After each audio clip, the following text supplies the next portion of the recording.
araka ny fanarahana sy ny fandaminana ara ny fanendren'ny tompo dia manomboka androany ny fifadikanina ho fanomanana ny fiainam-panahintsika hiatrika an'Andriamanitra ny teny tamintsika ho amin'ity taona ity. Amen. Ny loha hevitra androany dia nampitondraina ny lohateny hoe mifadianina tsara araka an'Andriamanitra. Mifadianina tsara araka an'Andriamanitra. Ilaina ny fifadikanina. Filipiana 4:7 ny 7:20 no anomboantsika azy. Filipiana 4:7 ny 7:20 minaran'ny tompo fahaverezana ny hafarany, ny kibony no andriamaniny, ny fahamenarany ny voninahiny, famisaina ny amin'ny tany izy. Karazana fanompo-tsampy no resahan'i Paoly mahakasika fiainan'olona izay manompo ny kibony.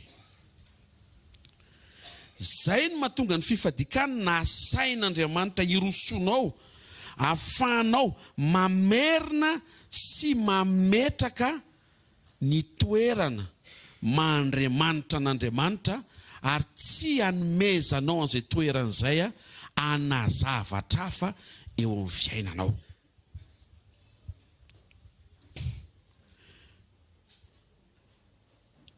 Misy ny tia misakafo fa tsy voatery manompo ny kibony. Misy indray mody hoe tsy tia sakafo fa manompo ny kibony, izy ny tena marina. Satria rehefa mihetsika izy dia izay ahavoky azy sy izay afa-po azy ny objectif ampiainany. Ataovy zao raha maheno tsara tsika. Ny antony mahatonga an'Andriamanitra miantso fifadikanina dia mila mitandrina isika mba tsy ho lasa fanompona sy fiankofana amin'ny kibo izay lasa Andriamanitra kely ny tsy fifehezantsika filana.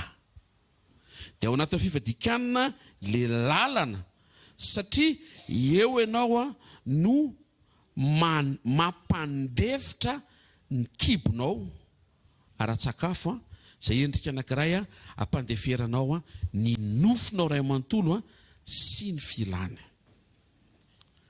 Mateo 7:20 anaran'i Jesosy.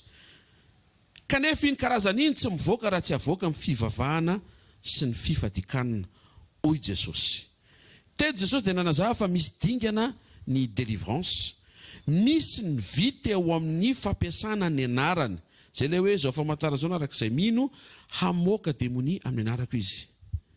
Ary na dia Jesosy tompon'le anarana izay anaovana ny délivrance aza dia miteny fa misy karazany izay tsy mety raha tsy mitokana amin'ny fifadikanina ianao dia mivavaka, zay vao mety sy vonona ny toe-panahinao hiatrika n'ilay karazana délivrance mila an'izay.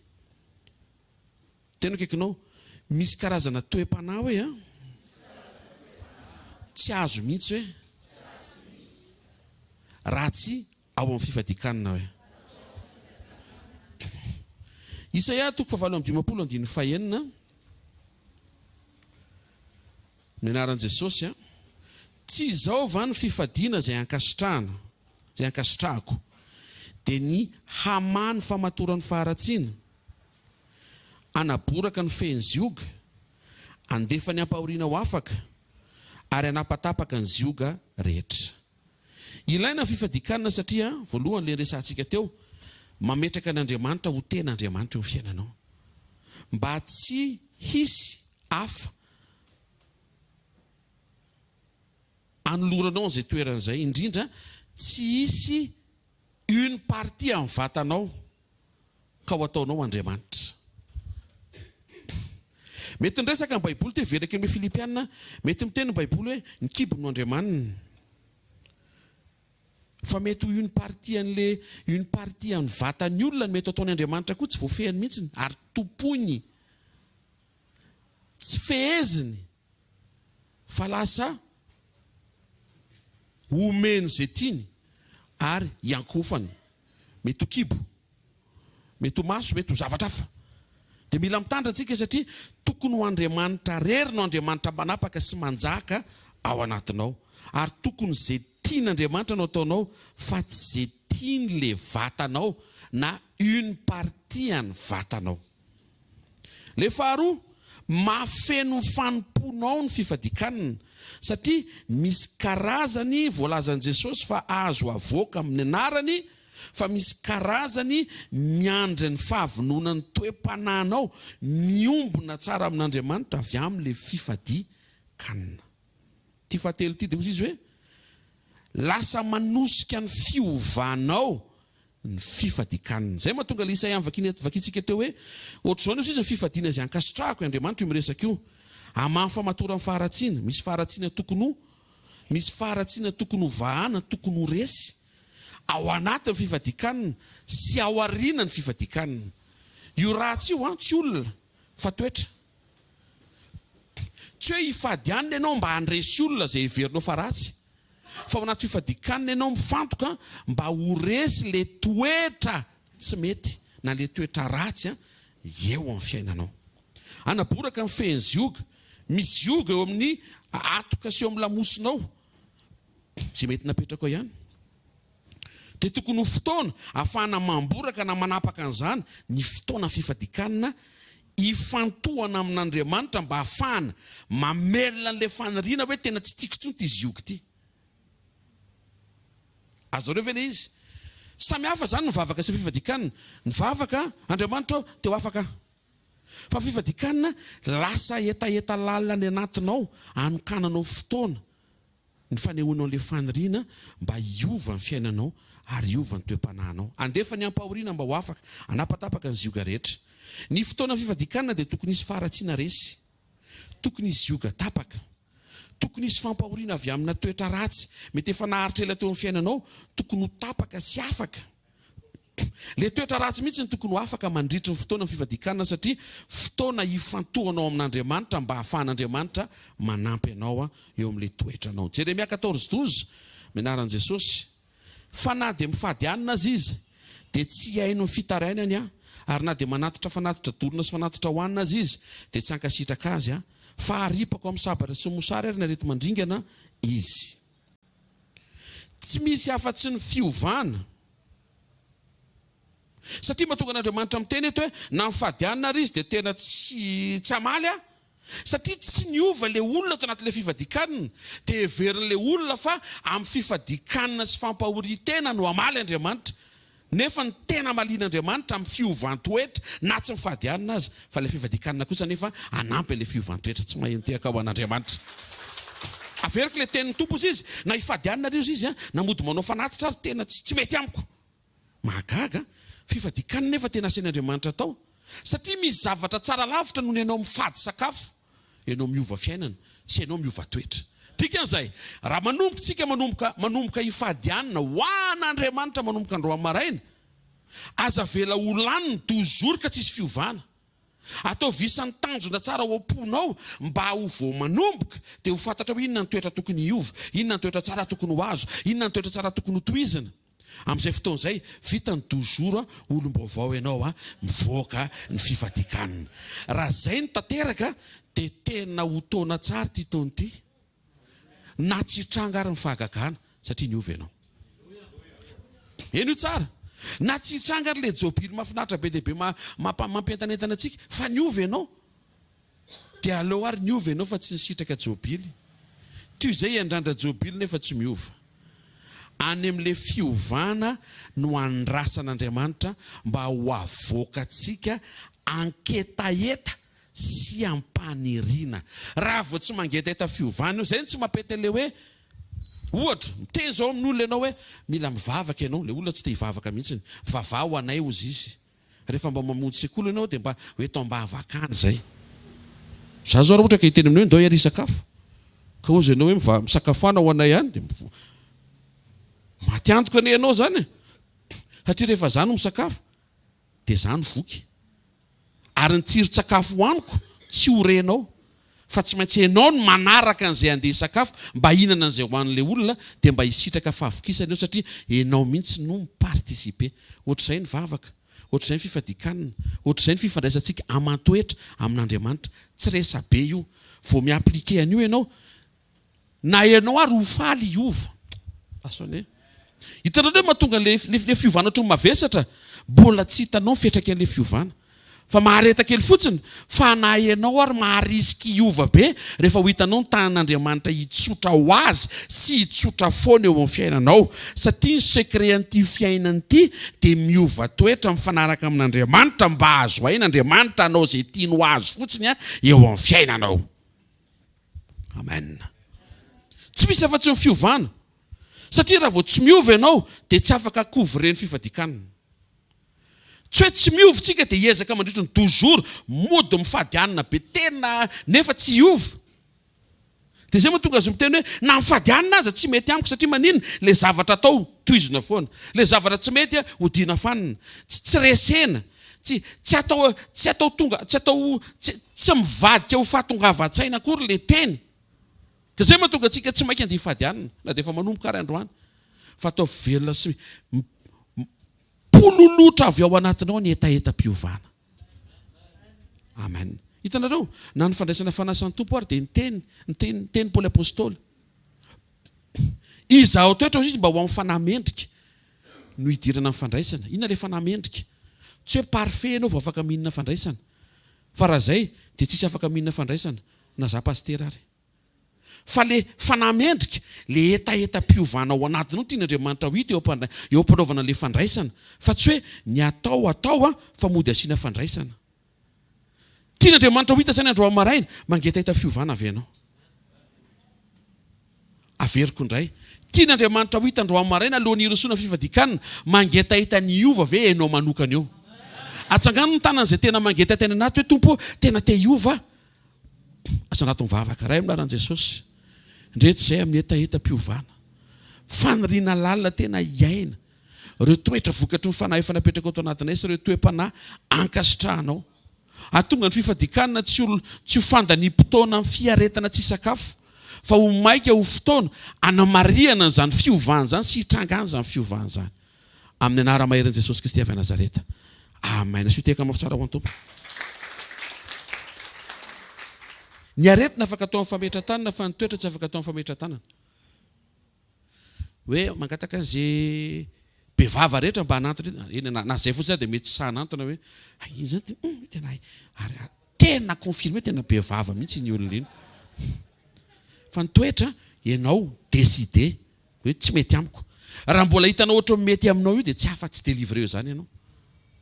Manaovana hoe bilan ny fiainanao ny ankabeazan'ny échec sy ny zavatra mitranga mampalahelo sy mandratra, zavatra mampahory toetra, karaktera daholo mahatonga an'ilay izy. Ary zay indray nitady hampadiso hoe misy olona tonga eo aminao dia mitomany izy. Izao mifandeha amin'ny fiainako hoe oro be dia indraindray eo amin'ilay fahoriany androany ny hitanao fa tsy eo amin'ny toetra ratsy. Tsy mety afaka mitondra fahoriana, tsy mety mijanona eo amin'ny fiainan'io olona io ambara-piovan'ilay toetra. Alleluia. Ohatra, matetika toetra ny vehivavy zao dia tia midomine. Tsisy lehilahy tia an'izany. Dia iny foana nefa nidilirina eo, iny foana mipoaka nefa rano io. Any am-piasana feno vehivavy manaiky dominena. Eny io tsara. Dia enao amin'ity, asa tevoly vehivavy tevoly. Ianao tsy mahay miainao atokantranonao dia avelanao angalarin'olona ny ivelany izay tokony ho ao an-trano satria ianao mbola manana karaktera be ao an-trano dia ilay vadinao niterenao ho lieutenant colonel fa ianao général. Dia tonga ilay toritendra vehivavy manaiky efa tsy dia tsara ane io hoe ianao no pataloha dia raha sanatry tsy miova ho ampahoriana izay toetra izay io vehivavy io. Na dia mba mangetahita ny anina tokantrano mba milamina ohatra ny faniriana sy nofinofy ao am-pon'ny olona rehetra. Dia raha vao tsy miova io toetra io dia tsy hiova mihitsy ny fiainana. Ditanareo tsy le rangano antsika mbavaka mba hanaiky ianao. Fa ianao tongeto nentina mambavaka mba hanaiky fa masika loatra ianao. Ampirisian'ny devoly ianao anao zavatra tsy tokony ataonao. Tsy asanao asain'ny devoly ataonao dia mideregla le tokantrano. Za mahita avy anatin'ity fifadikanina ity tsy le tokantrano no amboarina fa ianao. Ty amin'izay le jobily famerenana amin'lo le tokantrano mitranga ho azy eo amin'ny fiainan'le olona efa sensible amin'le fiovana.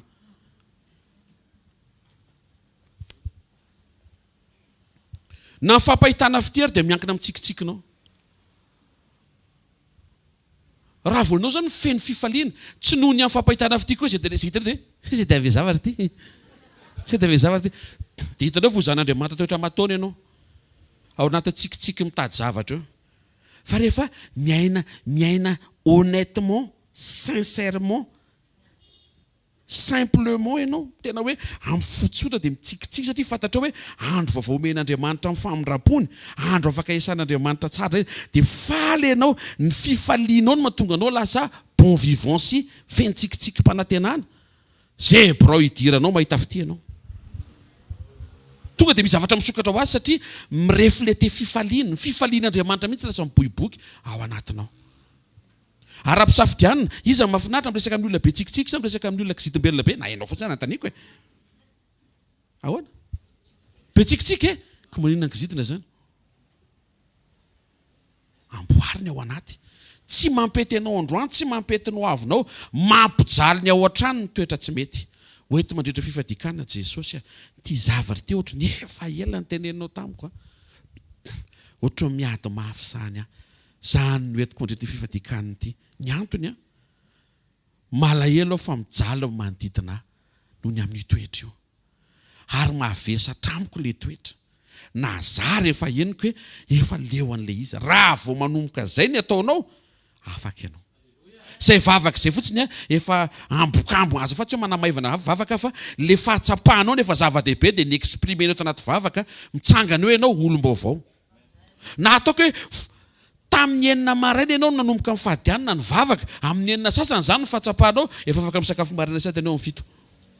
Tiako tenena zany tsy any amin'ilay sakafo azonareo amin'izay izy tsy any amin'ilay sakafo tsy hohanina le izy fa any amin'ilay fahatsapahanao miova any anaty mihitsy hoe ty zavatra ty tena tsy mety amiko satria tsy mety amin'Andriamanitra.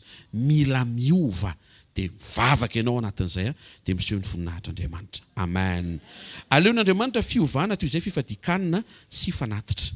Zao kosa nefa anampy ny firosoanao amin'ny fiovana ny fifantohanao ao anaty fifadikanina. Inona ny hevi-diso mahakasika ny fifadikanina mba hahatonga antsika tsy ho diso eo mpanaovana ny anjarantsika nitry ny 12 jours manomboka androany. Ny fifadikanina tsy hibosta na vavaka. Ny fifadikanina tsy fanosehana mankera ny vavaka. Ny fifadikanina tsy hoe izay tsy vitanao mambavaka hifady hohanina mihitsy io. Tsy zany. Hoe efa ela ty fiainako ty tsy niova fa hifadiko hanina amin'izay sitrany misy fipoahana. Tsy zay. Tsy zay ny antony fifadikanina. Tsy hoe mody mifady sakafo ianao fa te ho tafavoaka.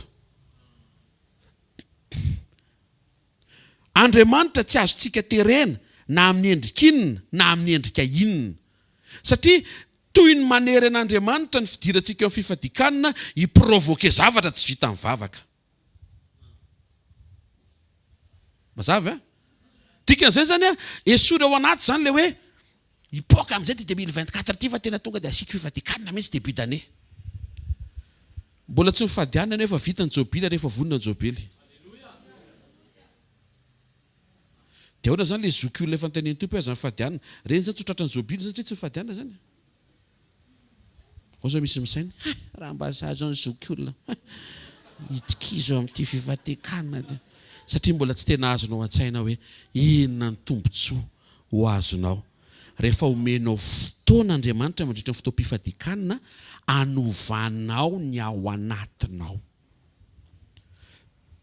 Tsy azahoana zavatra ny fifadikanina. Raha tonga eto zay ianao mieritreritra hoe inona no azo rehefa avy mifadianina, tsisy ninninona. Tsy zavatra le izy. Hoe toantsika hifadianina fa tsy maintsy azo fiara ianao. Tsy fiara le izy.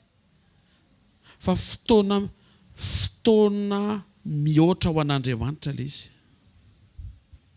Les semaines ohatry ny semaine rehetra fa ny emploi du temps nao no ovaintsika andro amaraina. Zay aloha resantsika rehefa avy eo. Ny emploi du temps nao mila ovaina. Tsy azahoana zavatra ny fifadikanana, tsy hoe tia misy zavatra angatahako, tena tsy ampy mihitsy le vavaka fa hifadiko amina amin'izay ty. Zay fomba fiteny zay zao dia efa diso. Tsy mety miova mihitsy le raha misy ato an-trano na le madama, tena nasiako fifadikanana ty. Tsy zay. Paster eto am-bavaka misy folo zay tokony hivoaka. Ngamba leo ty fifadikanana ty mba mivoaka amin'izay le izy. Tsy zay le izy. Resaka vola tsy mivoaka zany afaka tsofina rano rehefa avy eo mifantoka tsara fotsiny dia mipotsaka io rehefa avy eo. Fa izaho toetra Andriamanitra hoe nipotsaka le izy mbola hifadianana avy ianao. Eo amin'izay no ahitana hoe ay vola tsy mipotsaka kay nifadianana. Vao mivoaka alatsinainy maraina le izy eo nareo menakavy sy ny tsy finananareo sakafo. Dikan'izay tsy any le izy aza lefa ny akory ny sainao hatreo le 12 jours mba sain'Andriamanitra atao. Na isy zavatra hivoaka na mbola tsy mivoaka na isy valombavaka na tsy isy valombavaka tsy any amin'izay le izy.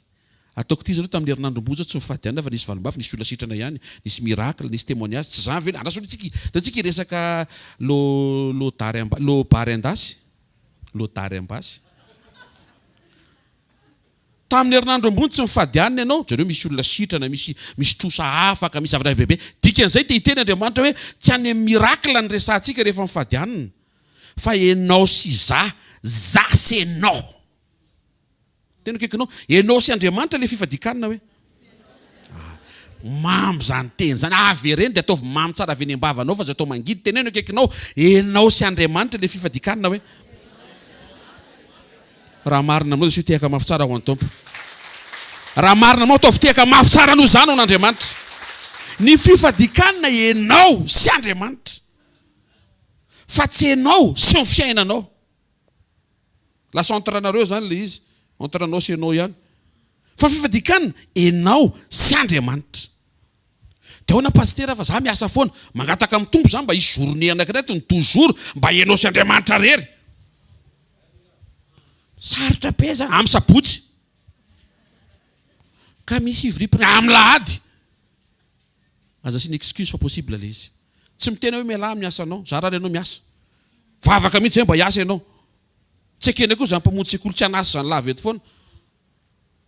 Fa kosa, anatao fotoam-pifadikanana, omeo fotoan'Andriamanitra. Tsy haiko fa za mahita fa pahitafity Andriamanitra. Atao faniriana fotsiny fa hitenao azy ny ampiasana hoe noho ny fandaminana dia amin'ity semaine ity tsika ohatra maivamaivana ny asa fa tonga fotsiny manao présence dia avy eo afaka mijanonao birao fa tsy dia mavesatsika amin'ity semaine ity dia ho kopy ianao amin'izay fotoana izay zay ary le valombavaka. Dia tsy hoe zay aleo mba dia karakara volo fa mafy le asa. Any amin'ny coiffure indray anao mandeha fa tsy mifadianana. Zay le mila fiomanana. Fa amaly Andriamanitra. So deux zay hoe mba hiprofite kely miaraka amin'ny zanaka kely fa za lefa miasa neka tsisy fotoana ho anazy dia lasa omenao an'le zaza indray le fotoana sokafan'Andriamanitra tokony ho anazy. Ataovy an'izao le akaikinao. Dia ataovy an'izao tena anao. Zay. Mazava tsara ve zavatra resantsika? Tsy boost na vavaka le izy zany, tsy hoe misy zavatra tsy vita. Tsy hoe misy zavatra tsy vita amin'ny vavaka, zay dia efa diso. Fa inona tsy vita amin'ny vavaka? Satria ianao raha vao miteny hoe tsy vita amin'ny vavaka dia hiteny hoe tsy vita n'Andriamanitra. Nefa Andriamanitra mahavita ny zavatra rehetra. Fa zao misy zavatra tsy tian'izay ao anatinao, tiany mba hiaretanao eo aminy anesorana an'le izy. Fa ny fikarakarana anao tena ho ampony na misakafo foana renao. Tsy papijala Andriamanitra sao dia disoko ny eritreretintsika hoe inona koa ary ty vao manomboka ny taona tonga dia sakafo ary ty tsisy tokony maika tsy sakafo. Tsy any amin'izay le izy fa any amin'ilay Andriamanitra miteny hoe mba manokana fotoana dia mba miresaka tsika. Tsy zavatra fa fahatsarana sy fiatsarana fiainam-panahy. Satria ny fifadikanana dia fampietrenana nofo ampahazo aina ny fanahy hifandray tsara amin'Andriamanitra. Matthieu 26:41 minaran'i Jesosy. Miareta tory sy mivavaha nareo. Miareta tory sy mivavaha nareo mba tsy hidirareo amin'ny fakam-panahy. Mety ihany anie fanahy fa ny nofony tsy manan-kery. Eo amin'ilay nofo tsy manan-kery no mila mifadianana. Ary eo no mikonty ny fanoloran-tena satria mila manolo tena ianao ampandevitra nofonao mba azo aina ny fanahinao. Galatiana 5:17 minaran Jesosy. Fanofo manohatra ny fanahy ary ny fanahy manohatra ny nofo. Tsy azonao idirana zay. Mifanohatra izy roa tsy azonao hovaina zay. Mba tsy azahoanareo manao zay zavatra tianareo. Ny zavatra azonao atao homenao vahana ny fanahy. Fa tsy afaka ampiavaninao ny fanahy sy ny nofo. Fifadian-kanina occasion anankiray hitondranao ny fanahinao eo anatren'Andriamanitra mba hahafahanao mifehy sy mampietry ny nofinao zay tsy namanao fa mampanotanao sy fahavarina anjara voatendrinao ary raha ny tiany dia ho levina eto ambony tany miaraka aminy ianao satria fantany fa ty tany ty tsy maintsy ho levina sy izay rehetra eo aminy. Moa io nofo io io le nanohatra an'Andriamanitra. Dikan'izay tsy maintsy hovaina io amin'ny feo trompetra any amin'ny farany fa io tsisy nofo amandrà afaka mandova ny lanitra. Faharoa, tsy mahasolo toetra tsy miova amin'ny fifadian-kanina. Efa nisy kely an'izay tamin'ilay première partie teo. Tsy mahasolo toetra tsy miova ny fifadian-kanina. Mazava ve zany? Tsy mahasolo toetra tsy miova fifadian-kanina. Raha misy toetra tsy miova zany dia tsy azontsika soloana fifadian-kanina. Fa tsy maintsy hovaina le toetra. Fa tsy hoe efa mifadianina dia tsy maninana tsy miova zay mihitsy le mila avaozy zay fotom-pisaina an'izay. Mila resilahitsika ny miova. Mahafinaritra ny miova reto hoe. Tsara ny miova ary mahasoa anao miova. Misy olona noho tsy fampiny fahalalana dia miezaka ny hahatratra ny fankasitrahan'Andriamanitra amin'ny zavatra atao. Nefa Andriamanitra miandry zavatra iainana, toetra miova. Zay mahatonga antsika tsy miazakazaka anao délivrance, anao évangélisation, anao karazana fanompona maro samihafa nefa mila mifantoka tsara amin'Andriamanitra mpaniraka aloha fa tsy miazakazaka anefa iraka nefa ratsy fifandraisana amin'ny mpaniraka. Aza maika mission aloha. Foka ianao maika amin'ilay maniraka anao amin'ilay mission. Aza maika amin'ny anjara fanompona sy ny andraikitra aloha. Aoka ianao ho maika hanamboatra tsara amin'ny fifandraisanao any anaty amin'ilay mpanendry amin'ny andraikitra. Tena akaikinao aza maika amin'ny fanompona hoe fa amboary tsara aloha fifandraisanao amin'ilay tompo hoe. Taovitra maheno tsara tsika. Fifadian-kanina marina fa fotoam-panomanana ny taona. Fa fotoam-panomanana ny ao anatinao hisitraka an'ilay taona tsara no manin'Andriamanitra amin'ny alalan'ny fanamboaranao ny fifandraisanao amin'Andriamanitra. Tsy ao amin'ilay taona lisy dia mieritreritra ianao hoe hitranga ho azy eo amin'ilay taona. Tsy ao amin'ny taona lisy fa amin'Andriamanitra ny teny. Tsy ao amin'ny taona fa ao amin'ny teny. Alleluia. Sao ianao mahavita 21 jours de Daniel nefa toetra tsy miova. Sao dia mahavita 3 jours d'Esther. Tsy akinan-kanina 3 andro tsy akisotro rano ary tonga dia meloka raha vao sendra miteny larora. Nefa ny toetra tsy miova. Andrasany hoe resantsika izany. Toetra tsy miova. Tsangana avy eo amin'izay. Ianao tonga mila miova. Ianao ary tsy navita 3 jours akory. Hita amin'izay hoe manompo fifadian-kanina fa tsy manompo Andriamanitra. Hady lasa be zesta be fa navita tsy ny sakafo nefa ny toetra tsy miova. Tozy ny tompo aloha iena 12 jours, 12 jours mifantoka tsara. Za aloha tena nankasitraka an'Andriamanitra mihitsy foana eno hoe 12 jours. Tsotra be amin'ny resaka anao amin'izany ka.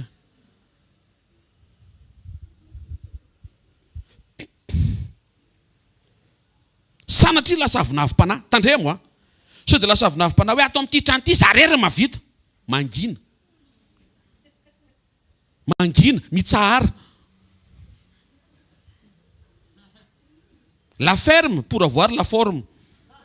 Mangina ianao, manjary simba le fanoloran-tenanao raha ho ampitahinao amin'ny hafa tokony hatsanganao. Mety ianao rery mavita ny fadianina ao an-trano. Aza miseho ianao rery koa raha ny fadianina eto mba afaka amin'ny manodidina. Mety misy antony matoa tsy mavita izy, mety marary. Mety miady combat be le hoe tsy hinan-kanina. Misy an'izany e. Moa hivavaka ao an'izany tsika rehefa avy eo. Aza matoatra fa tsy hampanolo teny atao hoe manolo teny dolo mba manantona dolo hoe zay mahatsara teny fa combat be le mifadianina. Tsy izay le izy fa tonga dia hivavaka sur terrain fotsiny tonga dia à distance. Tandremo sao dia lasa avinavim-panahy. Tena akaikinao tandremo sao dia lasa avinavim-panahy hoe. Inona ilay avinavim-panahy? Lasa mihevitra ianao fa nahavita. Lasa iankina fifadian-kanina ianao tena ho enjany ity taona ity fa ahoana rahalahy? Fifadian-kanina ireny ko ahoana tsy ho enjany ity? Lasa petraka ny fifadiakana fa tsy any amin'ny Andriamanitra marina amin'ny teniny ny fahatsaran'ilay taona. Tsy haiko hoe firy andro mety ho vitanao mandritra ny 12 jours, mampiomana aza manamelo tena fa ataovy kosa izay maximum mba ho vita. Tsy haiko kosa. Tsy hoe vao manomboka dia hamatry eny hoe raha zany teny pasteur tsao zany tena ohatry ny androany rery no vita. Fitao tsara ny androany dia hivavaka mba vitako ianao rapitso. Dia verenety rapitso dia hivavaka indray mba vitanao raha rapitso 3 jours sahady zay kely ane zany dia multiplier par 4 vitany io fa aza matahotra ianao. Aza manisa. Fa kosa mety possible tsy apoziny.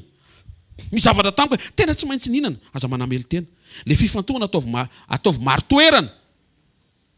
Fa tsy hoe sady efa hikaly no tsy hifantoko zay kosa aloha tsy eketsika.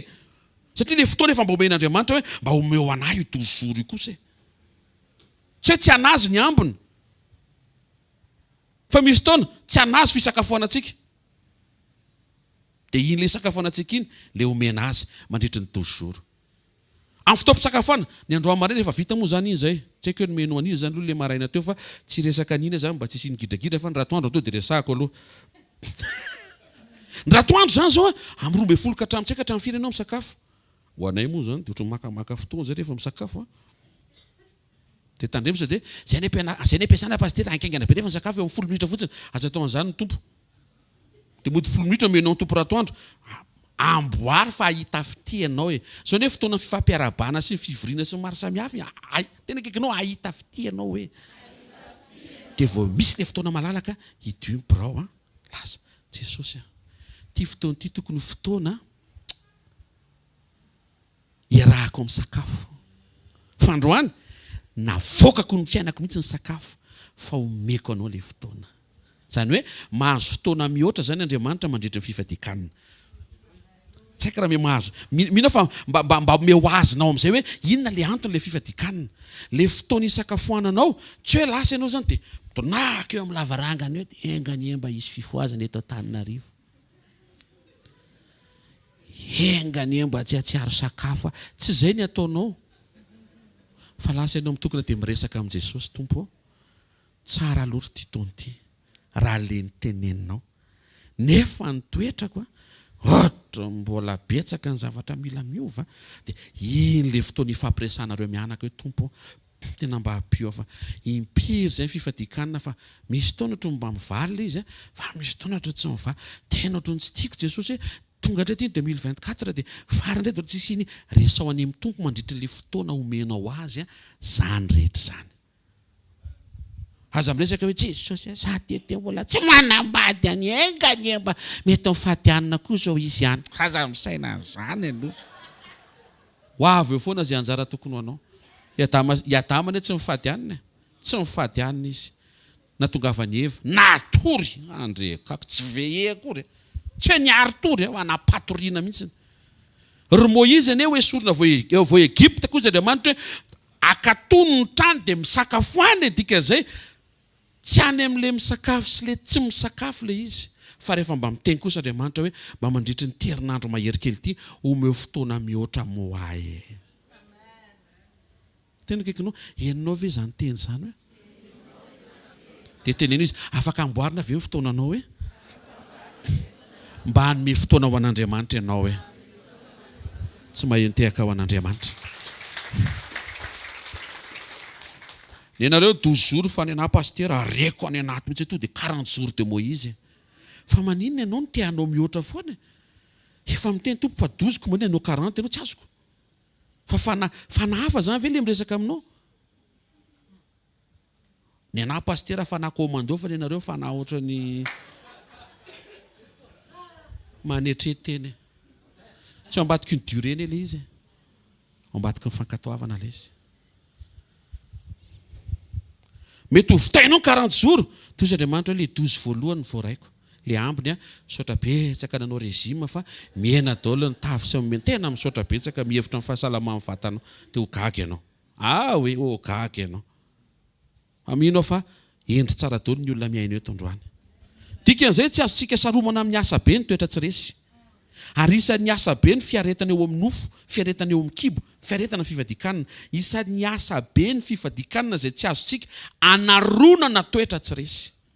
fa kosa afaka manampy ianao ifandray amin'Andriamanitra, andresenao le toetra tsy resatra amin'izay le fotoana ifantohanao, hanomezanao fotoana ho an'Andriamanitra. Luc 18:10-14. Mianaran'i Jesosy. Nisy roalahy niakatra teo kianjan'ny tempoly hivavaka. Ny anankiray fariseo ary ny anankiray mpamory hetra.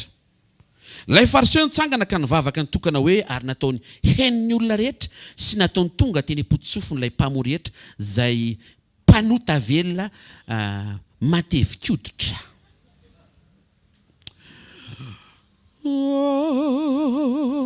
Le mpamory hetra kely mpanota zany fa mitomankely io. Andriamanitra nazary tsy mahay mihira ohatr' izany rehefa mivavaka. Andriamanitra aloha tsy ataoko an'izay dia mampiantsy ady boky ety. Andriamanitra misaotra anao fa tsy mba tahaka ny olona sasany. Tsika malagasy mpiteny an'io misy ny sasany amintsika reto man tsy mieritreritra ny fadiana. Manareo dia itsina fotsiny hoe mivavaka ho an'izay tsy mahavita ny fadiana fa tsy asiana sasasasany izany Andriamanitra misaotra anao fa tsy mba tahaka ny olona sasany sady tena ataony en'le mpanota tsy mihitsiny zay panao ankeriny. Ozy izy panao ankeriny tsy marina. Ny vavaka no tokony amin'Andriamanitra fifatohana. Azotsika amin'izay ve le problème? Fifantohanao mambavaka tokony any amin'Andriamanitra fa tsy any aman'olona. Any aman'olona ireny ny sain'le misy mantsy moa eto mody mivavaka fa pijangajanga. Tahaka an'io mpamory hetra io. Gaga mihitsy tonga hivavaka iza koa ny haino azy io. Toy izy Andriamanitra. Mila mamonjy sekoly fanomboana Fifadian-kanina marainy ty fariseo ty satria misy zavatra tsy azony mihitsy. Fa zany miaino mpanote izay mangetaheta ny ova ary marikiriko ny olona miseho mpivavaka manamary tena. Raha teo zany io andrasany raha teo ny fariseo io teny hoe okilatsaka ny afinao amin'izay olona tena tsy ankasitrahanao. May le fariseo satria izy le tsy ankasitrahana. Azotsika ve zany? Inona ny vavaka nataon'ity lehilahy masosotra ity? 12. Zamantsy mifady hanina indroa isan-kerinandro. Io lehilahy io tsy mahavita na ndray andro anatin'ny 5 taona aza. Za 2 fois par semaine tompo. 12 jours zareo hvkl zany ataoko ohatr' izao fotsiny dia vitako. Mandodimma amin'izay azoko rehetra. Le mpamory hetra kely tonga tetsy. Janona teny lavidavitra. Lavitra le izy fa mbola henony le vavaka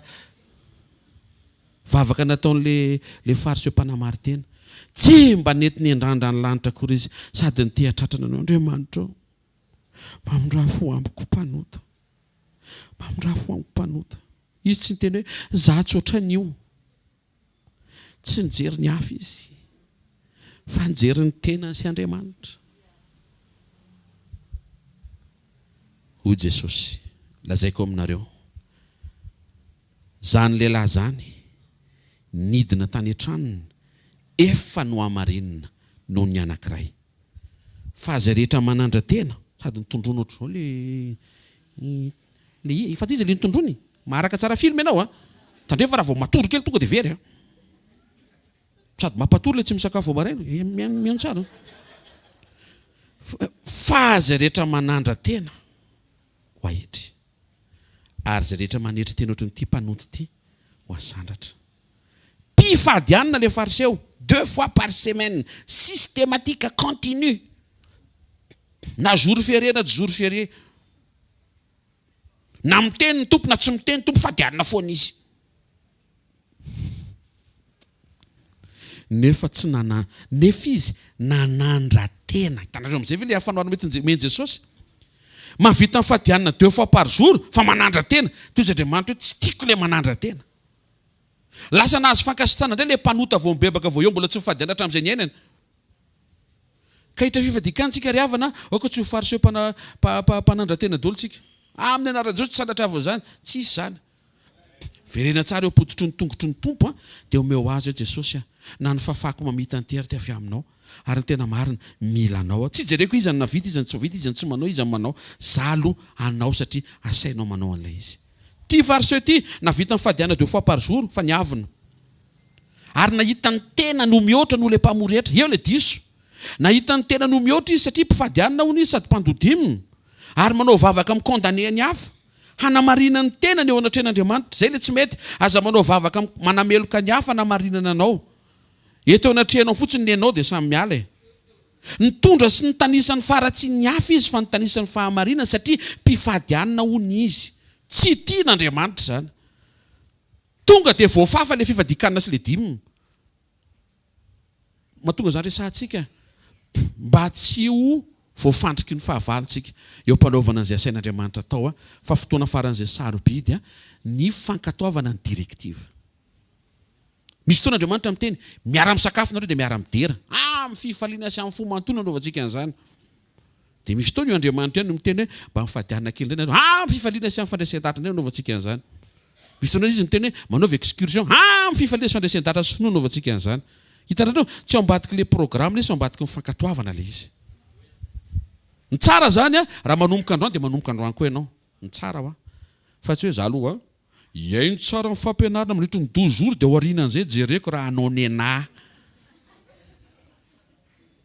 conseil omeko anao atomboy fotsiny miaraka androany eny io le teny dia hoano averimbereno dia ho hitanao fa Andriamanitra tsy mandiso no zavatra teneniny ary tsy andiso fanantenana izay mahatoky azy tsy mampanantena ninninina anao anaty fifadian-kanina ndana miresaka amin'Andriamanitra amin'ny fifadian-kanina fotsiny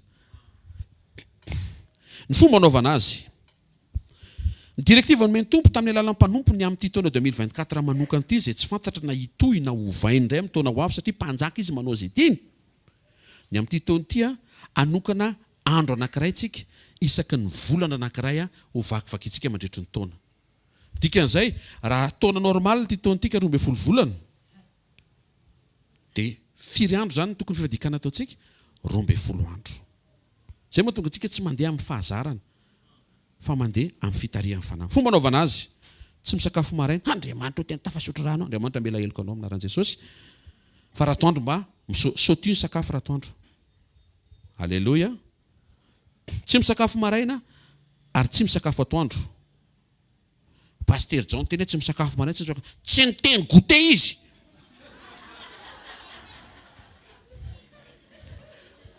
tsy aloha resahana daholo zany manjary lasa Andriamanitra mpanomponao Baiboly dia milaza fa ianao tsy miteny tsy manao nainana raha tsy milaza ny hevitrao mpaminany mpanomponao izy dia nilaza fa sakafo marina sakafo atoandro ny sotian'Andriamanitra tsy sakafo ty fa goûter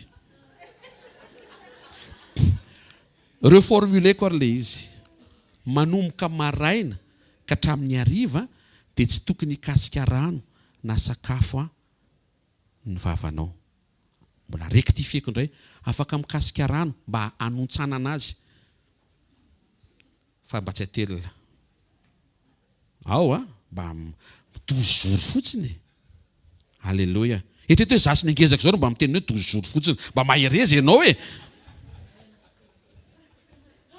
ny hariva arak'izay tratra dia mba sakafo maivana mety misy ny tsy mahazaka fa mila misotro rano dia mila misotro rano ianao mba tsy ho convoqué-ny amin'ny hôpitaly zay na mpifadianina anao enao zany mahafantatra teo batanao tena mazava be zany pasteur mazava be zany rehefa renao tsy zaka dia misotro rano satria nitanjona tsy hainao torana fa ianao miova tsy mahentehaka ao an'Andriamanitra asio aleluia mafy tsara aloha ohatran'le aleluia nareo ohatry ny aleluia reradreraka fa ka efa mifadiana hatramin'ny maraina nareo efa mifadiana hatramin'ny maraina taovy mafimafy tsara le aleluia re rehefa reny ohatra ny andro amin'io mivaly sasany vao ny aleto zany dia rainy Jesosy ndana misotro rano fa kosa ny condition mifantoka amin'Andriamanitra ianao fa tsy hoe namely teny hoe sarery sazy zao misotro rano any misy tsy miteny fa misotro koa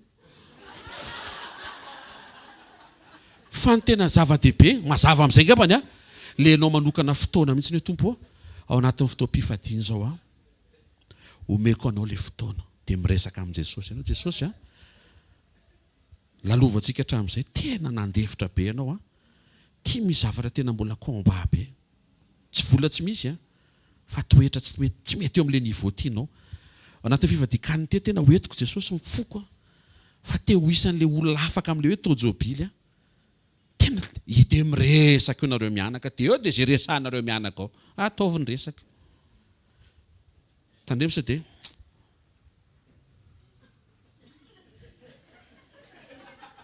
fangaza foana mila miteny ry tompony ie zay aloha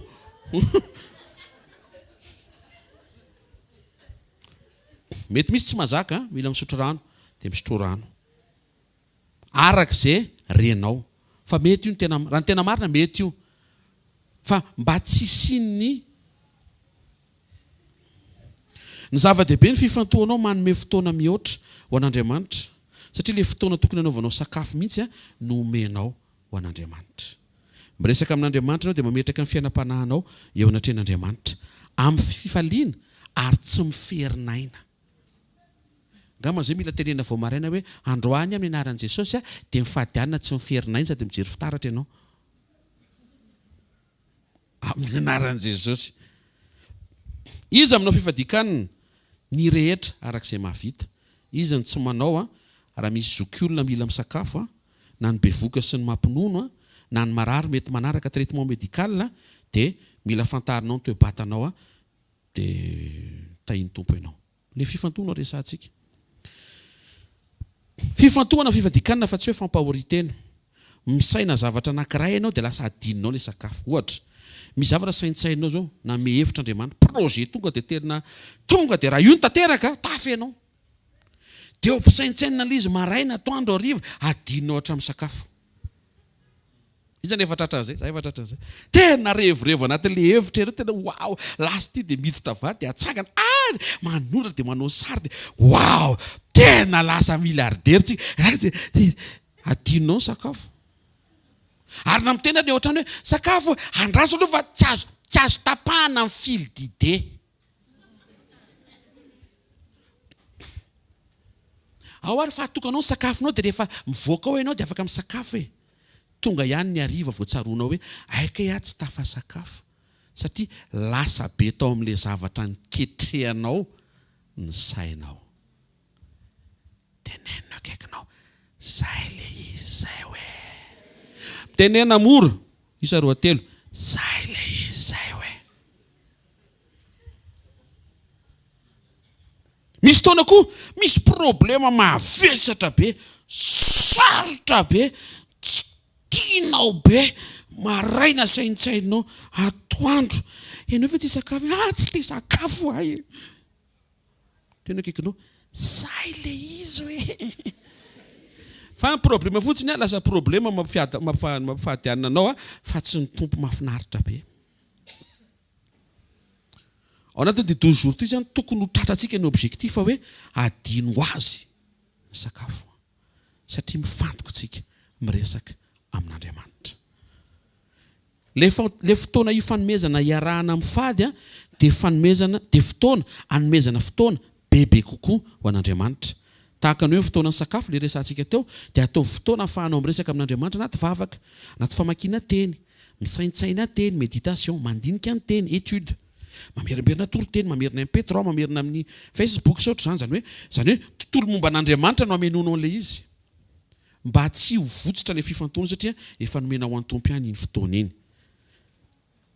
Ny fotoana tokony isakafoana ny vatanao dia avadio ho tonga fotoana isakafoana ny fanahinao. Inona le hoe mifady ny tena marina?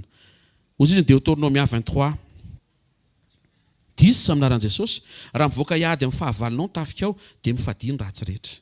Instruction nomen'Andriamanitra mialohan'ny ady ny mifady ny ratsy.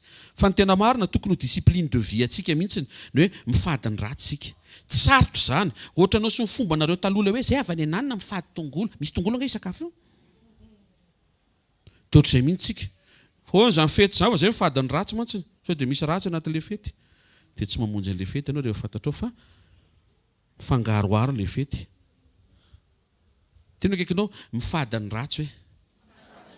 Exercice le mifady hanina hoe. Fa ny objectif ilay izy mifady ny ratsy hoe. Rehefa manomboka hitanao ny fehezanao ny vavanao hifady sakafo dia manao ka hitanao ny ifeny masonao, hifady zavatra ratsy, ifeny fanaka sy rehetra mombanao, tsy hanota. Zay mahatsara ny fifadian-kanina.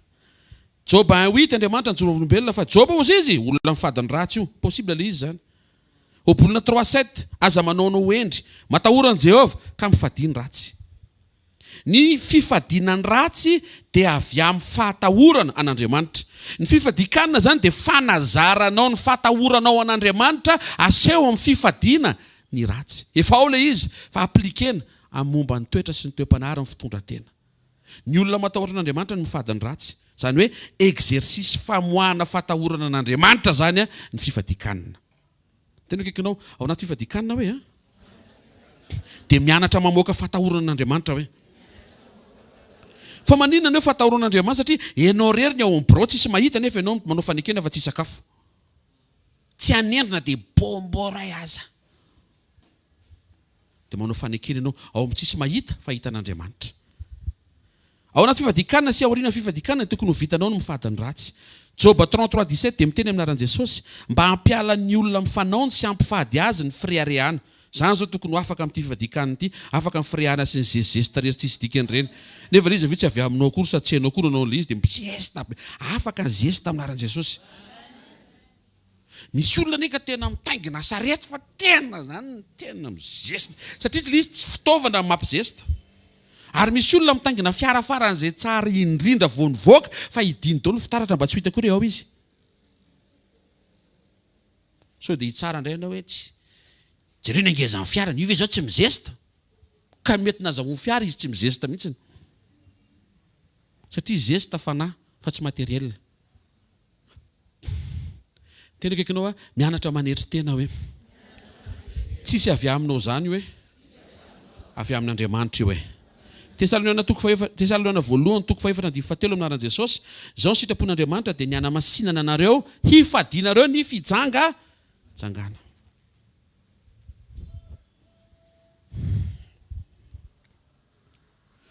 Faharoa mifady zavatra tianao, Isaia 58:3 aminaran'i Jesosy, nahoana zay no mifady ho izy nefa tsy hitanao, nahoana zay no mampahory ny tenany nefa tsy ahoanao.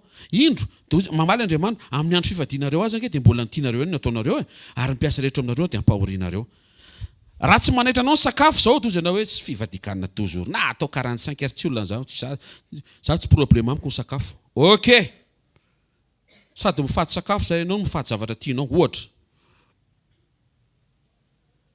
Tia mijery télé ianao dia mifady télé zany ianao mandritra ny toujours. Misy tsikitsiky ohatra tsisy mitsiky mihitsy nareo. Misy zavatra tokony hoe afoinao an'Andriamanitra. Zay ngely izy misy zavatra omenao an'Andriamanitra. Misy olona mitafaresaka tampoka hoe fifadian-kanina zany tsy problème satria tsy dia any amin'ny sakafo loatra ny sainy. Dia io olona io zany tsy tokony fifadian-kanina natao fa tokony fifady Facebook. Fifady Facebook satria efa lasa pe amin'ny teny gasy. Tsy azo koa ianao mamezaka manaja teny gasy anie za. Fifady Facebook sy fifady Instagram.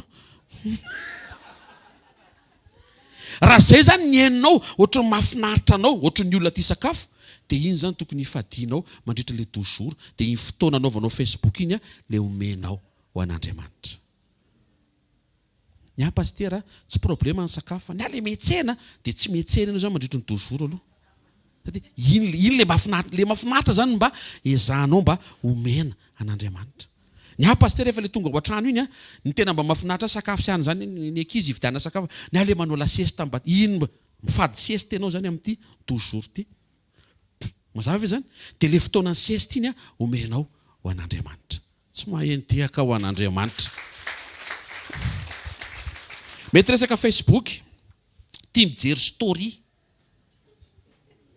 mijery série, mijery télé, mijery vaovao sy ny sisa. Reny fotoana reny dia soloana firesahana amin'Andriamanitra, hitondranao ny fiainanao eo anatrehan'Andriamanitra. Reny zavatra tianao reny no soloana fotoana ho an'Andriamanitra. Fotoana ho anao, lasa soloanao fotoana ho an'Andriamanitra. Mety mijery vaovao, mijery documentaire, zay ny voatonoko eto. Mety resaka asa koa tianao loatra ilay miasa.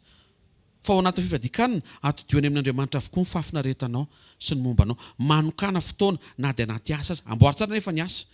fa sao dia tsy vita ny asa dia manontany ny mpampiasa hoe ary tsy vita ny asa tamin'itiako za fadianako tsy fahendreny zany fitao ny asa fa omen'Andriamanitra fotoana mety tonga dia afangan'Andriamanitra ny asa rehetra dia ny après-midi malalaka dia le après-midi malalaka tsarovy Andriamanitra naovanao fanekena dia mba miresah amin'Andriamanitra aloha mino e fa hanokatra lalina Andriamanitra afahanao mifantoka aminy mino an'izany a Andriamanitra tsy adala miantso an'izany dia ve tsisy fotoana tamiko eo aminao isy eo fa tandremisa dia omenao zavatra hafa kefa tia moa zany dia efa nisokafa dia aloha dia hanamboatra nify aloha efa ela tia nify tia dia omenao ny dentiste indray le fotoana nefa Andriamanitra nanokatra lizy mba ho aminao sizy tena kaikinao mila midiserina tsara hoe a fa rehefa hoe ho an'Andriamanitra le fotoana hoe a dia azo omena zavatra hafa hoe teny tamiko mivadinao efa ela tsy nanao câlin taminao ataontsika après-midi mba hanao procarainy resto ko ianao mivaly sady Fifadian-kanina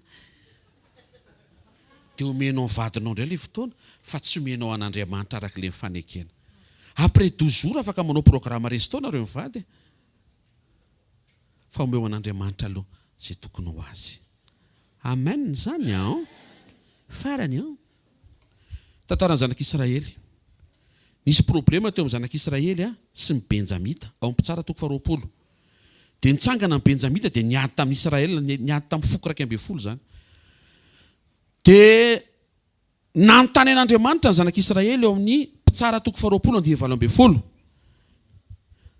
ary niainga ny zanak'Israely ka niakatra tamin'ny Betela dia nanontany tamin'Andriamanitra iza niakatra voalohany ady amin'ny taranaka benjamina ho anay dia ho Jehovah Joda no voalohany korazy ny zanak'Israely ndao fa Andriamanitra momba antsika voaraikitra niady dia resy ry zareo nefa avy nanontany tamin'Andriamanitra 7 nanontany an'Andriamanitra indray izy hiverina nafika indray zay sady nitomany nasiana tomany mihitsy niakatra ny zanak'Israely ka nitomany teo anatrehan'i Jehovah mandra-pariva ny andro dia nanontany tamin'i Jehovah izy hoe androso indray ve iady amin'ny taranaka benjamina rahalago dia ho Jehovah mekara iady aminy foana na resy indray 9 ny zavatra novaina dia niova mivokatra niakatra ny zanak'Israely rehetra sy ny olona rehetra ka nakamy Betela nitomany dia nipetraka zay aloha zany dia efa tsy nataony zareo teo ainao mahasamihafa ny olona le rehefa miresaka aminao dia mitsangana dia hafa mihitsy le mipetraka izy miresaka aminao inona mahasamihafa an'izay le izy mitsangana maimaika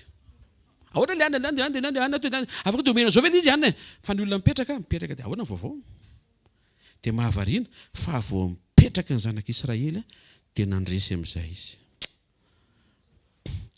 nipetraka teo anatrehan'i Jehovah izy sady nifadianina ajaniko eo fotsiny vetivety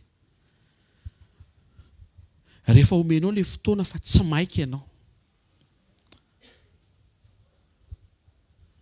na ny fomba nanajany zareo an'Andriamanitra zany dia ohatrany hoe aingengana efa mila miady dia mila mandresy izy Andriamanitra koa rangahy ela rehefa mamaly tatra hoe le any anaty zany rehefa resiresy tsara amin'izay lasa amin'izay dia mipetraka mihitsy olo zareo tena reo marikeko tsara hoe na averiko nyverifiana io voatoriko aminao androany mipetraka zany hoe tamin'le fotoana teo zao zareo tsy mipendika an'le tsy mipetraka zany mandondona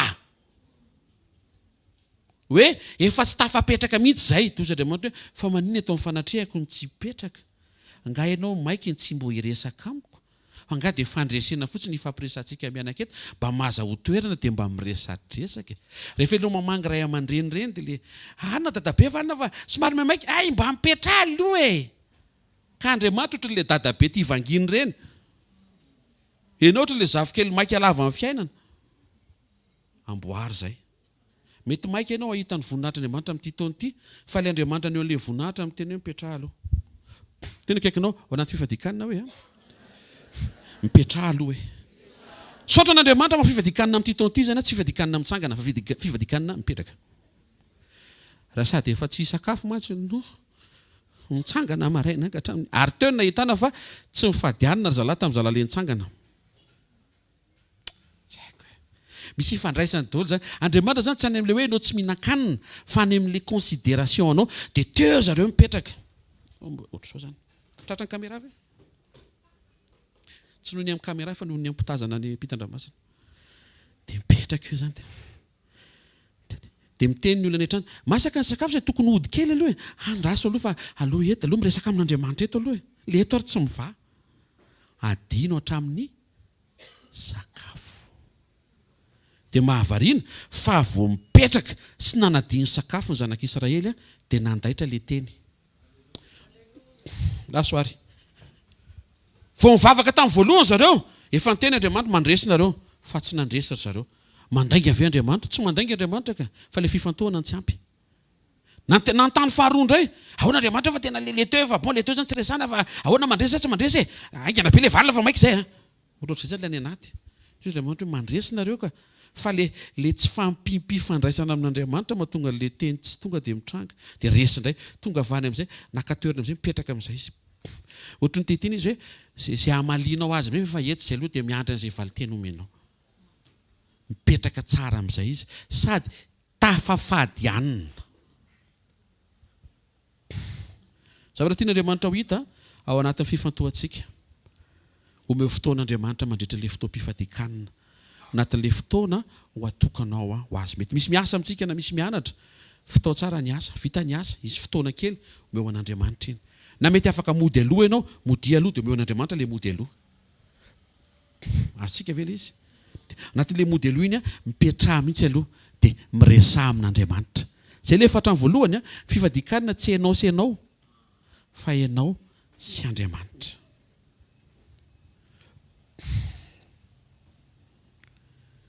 Alleluia. Ataontsika hitsangana amin'ny voninahitra ny Tompo. Saotranao ray amin'ny anaran'i Jesosy ny amin'ny teninao. Ianao no manendry izao vanim-potoana ny fifadian-kanina iomananay. Iomananay ara-pifandraisana aminao mba ho sensible ny fiainam-panahinay ho andaira ny teninao. Ny tena marina Jesosy ny fifadian-kanina dia fotoana hanovana ny tany amoron-dalana sy ny tany ambony vatalampy ary ny tany misy tsilo ho tonga tany tsara azo amafazam-bo. Tsy le vony miova anaty fifadian-kanina fa le tany. Ary entina eto anatrehanao mba tsy ho fifandraisanay aminay sy izy rehetra makasika anay. Le fotoana fa tena omena anao ary fotoana ahafahanay miresaka aminao manokana. Misaotra betsaka fa tamin'ny alalan'ny tantaran'ny zanak'Israely niatrika amin'ny Benjamita. Niteny ihany ianao fa tsy nitranga. Satria ilay fifandraisan'ny zanak'Israely taminao mihitsy tsy tomombana. Ambara-patonga ny fotoana tonga asaina ny zareo, lasa izy nipetraka amin'izay, niresaka taminao sy nitafatafa taminao ary teo ampiresahana aminao adinon'izy ireo hatramin'ny sakafo. Izay ilay tianao ataonay mandritra ny 12 andro. Anokananay fotoana mihoatra ho anao. Be dia be ny zavatra mila resahana aminao alohan'ny hatrehana ny taona. Be dia be ny zavatra mila reglena miaraka aminao. Be dia be ny ara-pihavana mila atao miaraka aminao. Be dia be ny kipitsy ny amantoetra fitondra tena sy fihetsika sy fisaina zavatra maro samihafa momba ny fiainanay mila anokanana fotoana mba ho regle alohan'ny hidirana amin'ny taona vaovao. Misaotra fa nomenao izany opportunité izany. Vavaka aman-tsiraray avy. Ao ny manana fandiriana sy fikasana mba hamita ny toujours. Ianao anay hitazy ireo sy ombanay avy tany izany. Ao ihany koa mety manam-pahasahiranana, mety mihevitra ihany koa hoe tsy ho vitany izany fa ianao hanampy azy Tompo ary minao fa havita izy. Ao ny mety miatrika zavatra be dia be tsy ahafahany fadianina. Vavaka ho an'ireo namanay izay mifampivavaka izay. Satria ny tena sarobidy ao anatin'le période ohatr'izao le hanomezana fotoana ho anao sy resahana aminao. Ary tsara kokoa raha hanadinonay sakafo izany fotoana izany. Raha tsara indrindra amin'anaran'i Jesosy mivavaka izay mba tsy hisy torana ao anatin'ny fifadian-kanina, tsy hisy arary. Tsy hisy hoe rasa reraka be izany, fa tena ho fifaliana avy aminao, tanjaka amin'ny fomba hafakely. Anomboko izay androany dia miaraka aminao, amakivaky ny fifadian-kanina izay miaraka aminao, ary mino izay fa hamarana tsara izany amin'ny herinandro ambony, tsy ela miaraka aminao ihany koa. Io ny ekipa rehetra, ireo zanakao rehetra, ireo mpanomponao rehetra, isam-piankonana sy nisy atokantrano izay afaka manao an'izany fifadian-kanina izany. Aoka iseho ny voninahitra ao, aoka iseho ny fahatsarana ao, aoka ho feno ny famindram-ponao izay. Andro amaraina koa Jesosy, anatin'izao sekoly izao dia misy olona be dia be tonga eto. Tsy noho ny amin'ny fifadian-kanina mety natongava fa manan-java manahirana izy.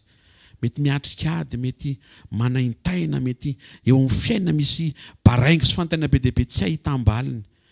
Tonga soa eto amin'ny fanatrehana izy dia ataovy mandray fitsarana sy fiadanana. Ary tario izay Jesosy mba ahay hanome fotoana afahana miresaka aminao. Fa andro amaraina kosa sekoly fanasitranana, sekoly mpamana olona, sekoly ny fahafahanao miasa amin'ny fiainany rehetra. Aoka izy zavatra hisokatra, aoka hiaisitra sy ala ny vesatra. aoka isy fiadanam-po ao anatin'ny tsirairay avy ka raha makivaky ny journée sy ny semaine zay miaraka mifandresenao, miaraka mierinao, miaraka mifanahinao. Dia tsarovy ny tsirairay avy eo amin'ilay matery azy, eo amin'ny maha-olona androany ataovy mifanena amin'izany izy. Amin'ny anara-maherin' Jesosy Kristy avy Nazareta.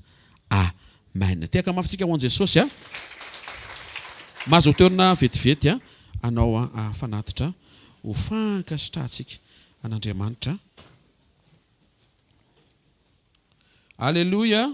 Tena kaikinao a, afaka manomboka ianao androany hoe a.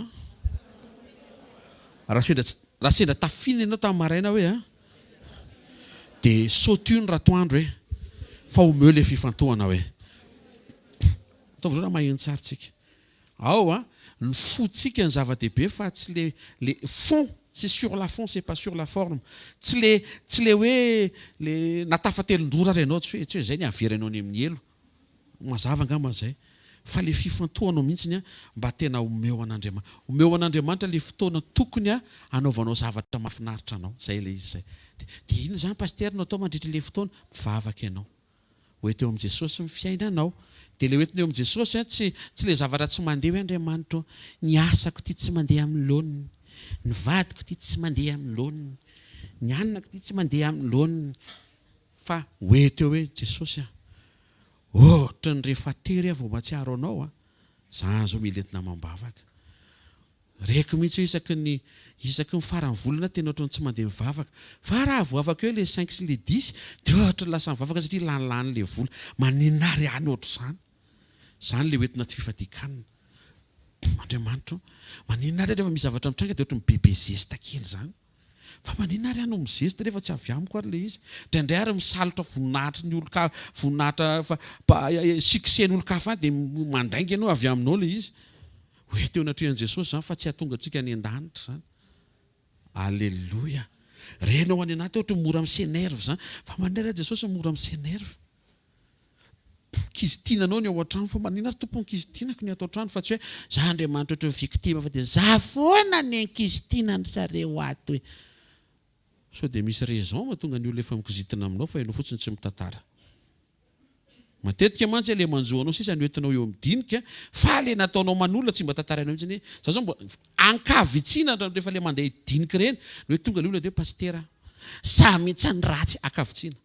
Fa ny ankabeazany pastera eto ambavaka fa le ao an-trano ratsy zany ary ianao zany tsara. Eny le izy ireo tsy hoe tsara zany fa dia ampiana moa zany le olona. Fa maninona manina zao mivadinao tsy mihaino anao tsony dia tsy haiko mihitsy maniziny tsy mihaino ana. Gainao miresaka foana? Ie, za koa aloha dia miresaka foana. Miteny foana mihitsy, ie, marainaka hatramin'ny hariva. Radio mihitsy fiantsoana ao an-trano. Ay, mila mianatra, misy fotoana mba mila mianatra mihaino zany. Satria rehefa miteny ramose anao ka miteny ianao dia misy interférence ny ao dia tsy maintsy miantso ny arteky fa lasa mifanindry le bondy. Fa rehefa mba miteny izy dia mba mihaino ianao. Dia izy koa pastera tsy miteny amiko tsony ane, fa moniziny tsy miteny aminao tsony dia tsy haiko, mody hoe tsy haiko. So dia efa nisy fotoana izy niteny fa tsy nohainonao. Mihainako le zavatra teneniko io dia vendrambendrany. Ie, dia zay mahatonga azy tsy miteny anao tsony na afaka hiteny satria manino ianao ary tsy mihaino azy. Régleo zay manao. Tananao amin'izay, zay le entiny eo amin'i Jesosy zay. Dia régleo fa raha vao tsy réglenao zay tsy pastera ny réglen'izay makany an-tranonao fa ianao no mitondra an'le teny mety apetraky ny tompony ambavan'ny pasteur dia amboarina tokantrano fa io no nomen'Andriamanitra anao. Mety ohatran'ny rano matsaboka io fa rehefa manao intervention eo Jesosy jus de raisin ny efa rano io ka tsy izany va. Asiteka kosa rangaty afaka iova io rehefa miova ny ao anatinao dia ny fiovanao le entiny eo amin'ny Fifadian-kanina fa tsy le fiovan'le tokantrano. Amen na? Ataontsika hitsangana ary amin'ny voninahitra ny tompo hoe misaotra ray amin'ny anaran'i Jesosy. Misaotra satria tsy hoe asainao mifadianina zay dia mifadianina botolo be fotsiny fa omenao teny. Ary noho ny amerin'ny teninao dia misy raison le anaovana an'le izy. Me mazava hoe aive zao hoe mba tsy ho diso, mba tsy ho lany fotoana ary hoe mba hifanena amin'ny fankasitrahana indrindrindrindra. Satria Fifadian-kanina tsy régime, tsy grève de la faim. Tsy hoe mila miaina, tsy resaka fiainana le izy. Fa le fiainam-panahy mihitsy no entiny eo anatrehanao ny fanomezana fotoana ho anao. Taio ny semaine anay taio ihany koa le 12 jours mba ho vita soamatsara. Aoka iseho ny voninahitra sy ny fahatsaranao amin'ny anaran'i Jesosy. Amen. Raisiny tsodrano zay tonoana amin'ny anaran'i Jesosy Ilay Andriamanitra nametraka ny fikasana ao anatinao, mametraka ny fahataterahana izany ao anatinao. Tononona amin'ny anaran'i Jesosy Kristy avy Nazareta fa izay afaka manomboka androany amarina soamatsara ianao. Izay tsy afaka nanomboka androany fa misafidy ianao hanomboka mety rapitso na amin'izay fotoana ifanomezana miaraka amin'ny tompo satria ianao sy ny tompo no iresaka. Tsofi korano sy tonona mba havita ianao izay tokony ho vitainao mandritra ilay fotoana mba ilan'Andriamanitra an'izany. Amin'ny anaran'i Jesosy nitsofana rano fa tsy ho reraka ianao. Hifantoka ianao ho fotoana faran'izay mahafinaritra eo aminao sy ny tompo ny fotoana ny fifadian-kanina. Amin'ny anaran'i Jesosy Kristy avy Nazareta nitononana tontolo andro feno voninahitra androany herinandro tsara ty herinandro ty amin'ny anaran'i Jesosy mandehana fa ho arovana ianao eo ny fomba an'Andriamanitra ny tompo miantoka anao ary efa melo lalana izy. Amin'ny anaran'i Jesosy amen. Zareo no fahasoavana fa ny fahasoavan'Andriamanitra ny mato izao